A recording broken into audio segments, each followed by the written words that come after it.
E vamos falar só um pouco em russo, para vocês verem que realmente ela morou на Руси, ela fala muito bem руссо. Ну да. Давай немного поговорим по-русски. Да, надо говорить сообщение друзья, которые живут в России. Я очень вам скучаю, очень сильно. Хотела, чтобы вы здесь были. И надеюсь, вам встретиться и сделаем вот это интервью.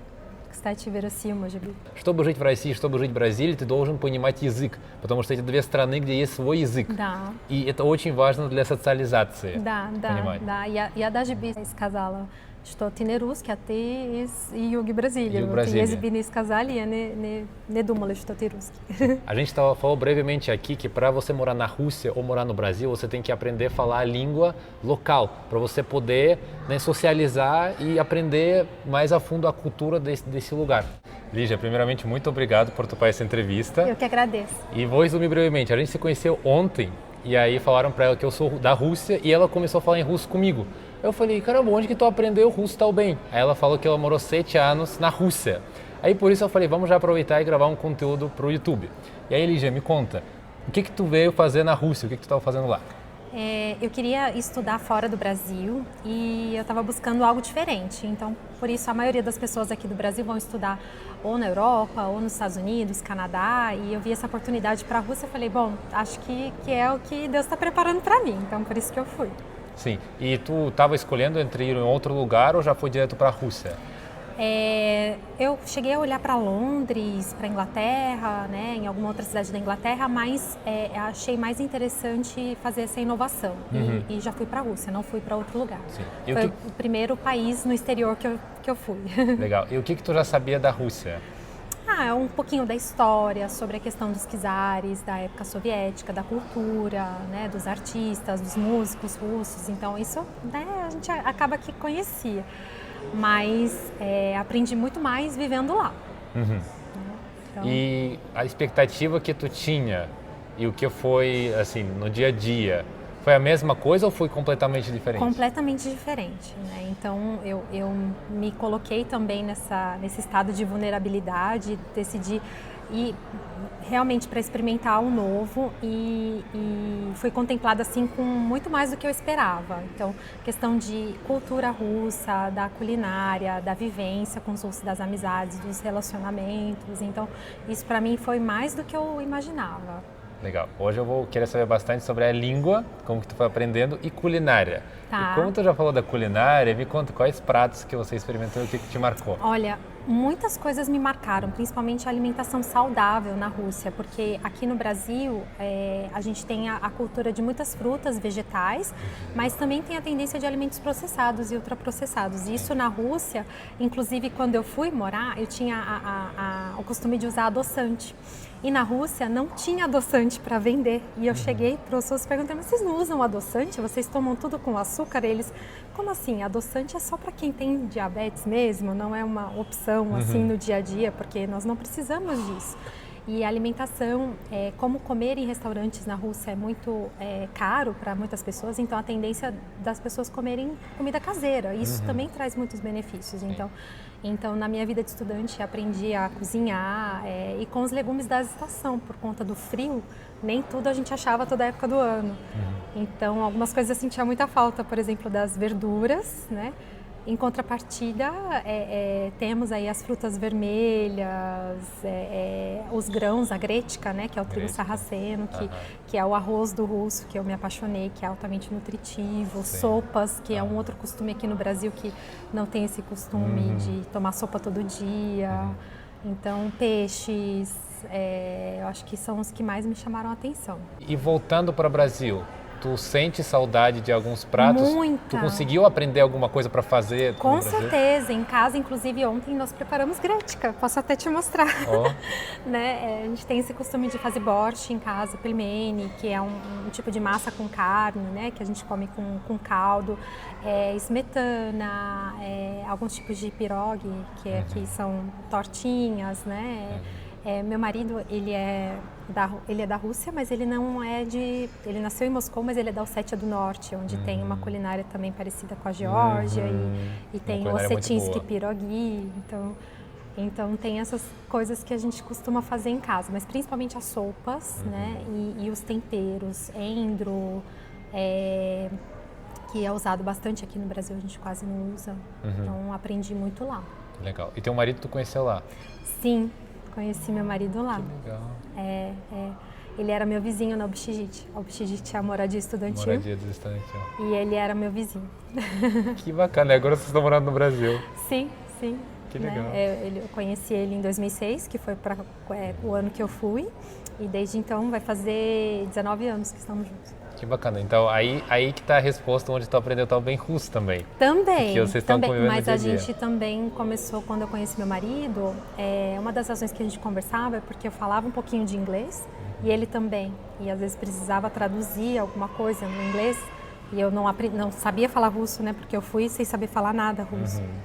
E fui aprendendo com os anos e tudo mais. Então, enfim. E hoje em dia, tu fala bem, porque vocês, às vezes, vocês falam um pouco... No dia a dia, em casa, às vezes a gente fala em russo sim, né? Até para ensinar os nossos filhos, nós temos 2 filhos, então a gente tenta falar. E também para se comunicar com a família lá, os amigos, né, que a gente tem o contato. Então, acaba que fala um pouquinho, mas confesso que escrever, depois desses anos, é um pouquinho mais difícil. Tu aprendeu a escrever aquela letra bonita? Sim, eu tive que aprender, né? Aquela letra bonita do médico? É porque letra de médico já é difícil, letra de médico russo. Tu imagina. É uma coisa assim que Até hoje eu não quando entendo eu o que eles ia escrevem. atender no hospital, eu sempre pedia ajuda para os amigos russos mesmo e às vezes eles não entendiam. Tem até uma história engraçada que teve uma aula que eu não entendi nada e eu cheguei em casa, liguei para o meu pai e falei assim, pai, eu vou voltar, não vou dar conta, não vai dar certo. Né? E vou desistir. E aí meu pai falou, não, mas você já está namorando, né? Enfim, e aí depois de alguns anos eu fui saber que aquela aula não era só eu que não tinha entendido, nem os russos tinham entendido nada. Porque era o Sapin, que era um professor de anatomia, que inclusive escreveu os livros de anatomia da faculdade, na Rússia é referência. E ele deu uma lécia, né, uma aula, e assim, ninguém entendeu nada. E eu falei, nossa, eu pensava que era só eu que não tinha entendido, né? Caramba. Mas realmente foi desafiador. Sim. E ser estudante na Rússia, né? Você não falava nada de russo e as aulas foram em inglês e você foi aprendendo russo? Na verdade, eu fiz um sistema que o primeiro ano era a Podgotовительная fakultet, que é a preparatória. Então, nesse primeiro ano, a gente teve matérias como química, física, biologia e o russo. E o russo eu tive até o terceiro ano da faculdade. Então, foram 4 anos de russo. Era a minha matéria língua estrangeira. Era a tua matéria preferida? Até que era, né?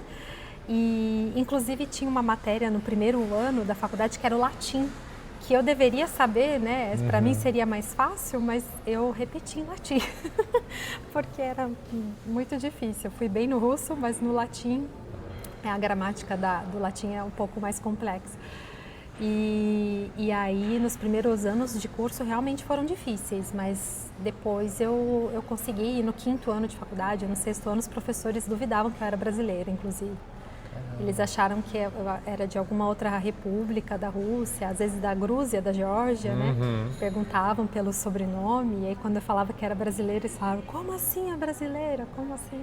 Então, por isso realmente tu me surpreendeu, por isso eu decidi fazer essa entrevista, porque tu falou comigo muito bem russo. Eu falei, não é possível. Eu acho que é um dom. E realmente tu se esforçou, né, para aprender. Então não foi uma coisa tipo, aprendi. Não, né? Tem a questão de observar a técnica também, escutar e repetir e errar, né? Porque até hoje eu falo às vezes errado, mas se colocar ali, né, não ficar esperando aprender totalmente para poder se colocar na cultura. Né? Isso também, quando eu parei de me fechar, eu percebi que eu aprendi mais. Né? Quando eu sempre falava, olha, eu não sou russa, aí os russos, meus colegas de sala sempre me ajudavam. Então, isso foi muito bom. E falando agora dos russos, sobre alguns costumes culturais, algumas coisas diferentes do Brasil, foi alguma coisa que te surpreendeu?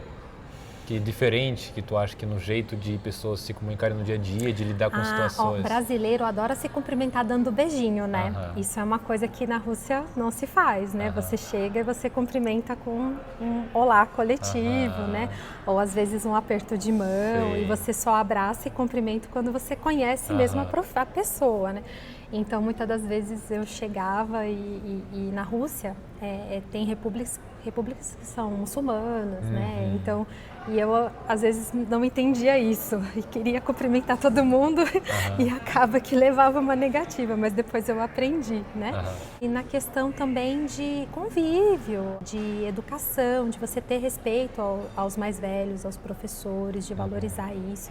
E em casa, né, muitos dos costumes que aqui no Brasil, pós-pandemia, não andar de sapato dentro de casa, né? É uma coisa que lá é desde sempre. Eu assim, chegando né? na casa de alguém, normalmente eu sempre tiro o sapato. Aqui no Brasil, pós-pandemia, tá assim, mas antes, Não, ninguém tirava o sapato. Ninguém tirava eu o sapato. achava que é falta de educação, imagina, tu chegou na casa da pessoa e tu vai com o sapato sujo. Né? Exato! E aí, quando eu mudei para a Rússia e entendi isso, eu não conseguia mais. Quando eu vinha para o Brasil, eu falava, nossa, eu brigava com meu pai, com a minha família. Tira o sapato, a gente limpa aqui. Né? Exato. Então, isso eu aprendi. A questão de como se proteger do frio também. O hábito de tomar chá, de hidratação. Sim, chá preto, aquele chá igual parece café. Todo tipo de assim, chá, forte. né? Eu acho que todo chá é bem-vindo. Chás de ervas, chá verde, chá preto, chá rooibos, que eu gosto muito, né? Que aqui no Brasil também não tem. E recentemente um amigo da Rússia veio e me trouxe 1 quilo de chá. Ah, que legal. Precisamos ter esses contatos, Precisamos. né? Que traz grechka, que é chá. trigo, chá. Exato. Então, porque aqui no Brasil não tem esse costume de chá. Que mais, assim, Você estava falando dos abraços, né? Essa questão que tu queria abraçar e pessoas se cumprimentam assim, né? Ou dando aperto de mão. E tu acha que os russos são mais frios como pessoas ou quando tu vai conhecendo a pessoa eles se abrem mais? Eu acho que é isso, né? Não que eles são frios, mas que não são tão... amigáveis no primeiro momento, mas depois que você cria uma amizade, é um vínculo muito forte, né? Inclusive, estava comentando sobre os meus amigos da turma, eles vieram para o Brasil algumas vezes, vieram no meu casamento aqui no Brasil, a gente sempre está se falando, então... no começo, lógico, até você conhecer a pessoa, mas depois eles viram verdadeiros amigos mesmo. E meu marido, né? Casei com um russo também, então, e a família dele também foi assim. Quando a gente conheceu, era um pouco mais simples, mas depois a minha sogra, né, ela é maravilhosa, meu sogro também, então as minhas cunhadas, então a gente sempre tem esse acolhimento familiar. Muito legal. E até hoje, você tem alguns amigos ainda da Rússia? Tenho. E tem alguns que vieram para o Brasil? Tenho vários. Ano passado veio um amigo meu e do meu marido, com a esposa. Na época da faculdade, algumas colegas de faculdade vieram comigo, chegaram a estagiar aqui, inclusive. No meu casamento, a família do meu marido, então vira e mexe a gente está em contato, né? Que bacana, então realmente criaram vínculos fortes. Sim. Legal. E para os brasileiros que querem viajar para a Rússia, quais dicas, assim, 3 dicas você daria? Eu acho que primeira coisa, os russos adoram os brasileiros, eu acho que é muito importante e os russos gostam quando a gente está aberto a falar da nossa cultura, mas também está aberto a conhecer a cultura deles, né? Provar a culinária, os doces russos e a bebida não bebo, mas né, é uma questão de gostar ou não. Se for a Rússia também, aqui no Brasil as pessoas acham, mas é só frio, né? E eu, quando fui para lá, eu me surpreendi que as 4 estações são bem definidas. Sim, isso é muito lindo, E isso é muito lindo, porque essa imagem também de que a Rússia é só frio, o verão da Rússia é muito quente. Então, se você vai na Rússia no verão, é 40 graus. Que é junho, julho, julho e agosto, onde tem as noites brancas, onde o dia é mais longo. A primavera é linda, o outono é lindo. Então, assim, todas as estações são muito lindas. Eu acho que se você puder viajar em cada época do ano. Maravilhoso, e ter se estivesse mais perto também, né? Porque é longe, né? Porque no Brasil, meu marido fala assim, aqui é igual o ano inteiro. Né? E lá não, por mais que você tenha um inverno, sempre tem essa transformação. Então, uma das coisas que eu admiro muito. E que mais? Acho que é isso. É alguma coisa da língua, assim, vale a pena aprender alguma coisa para te ajudar? Eu acho que sim, conhecer quais são os palavrões, alguns hábitos também, por exemplo, assoviar, que não é um hábito comum, né? Aqui no Brasil, o pessoal tende a assoviar ou gritar, chamar um amigo, né? Isso na Rússia não é muito bem visto, dependendo do lugar onde você está. Então, falar muito alto também. É um hábito que às vezes a gente estava entre brasileiros no metrô e já chamaram a nossa atenção por isso. Né? Aqui é Rússia, né? Vocês têm que falar russo. Aí eu falei em russo com o senhor e ele ficou assustado. Ele falou assim, tudo bem. Caramba. Tem várias histórias aí, das babushkas também. Babushka é a avó. As babushkas são bem ativas, né? Sim. Uma vez eu demorei para pegar meu cartão de ônibus, uma babushka começou a me bater com guarda-chuva.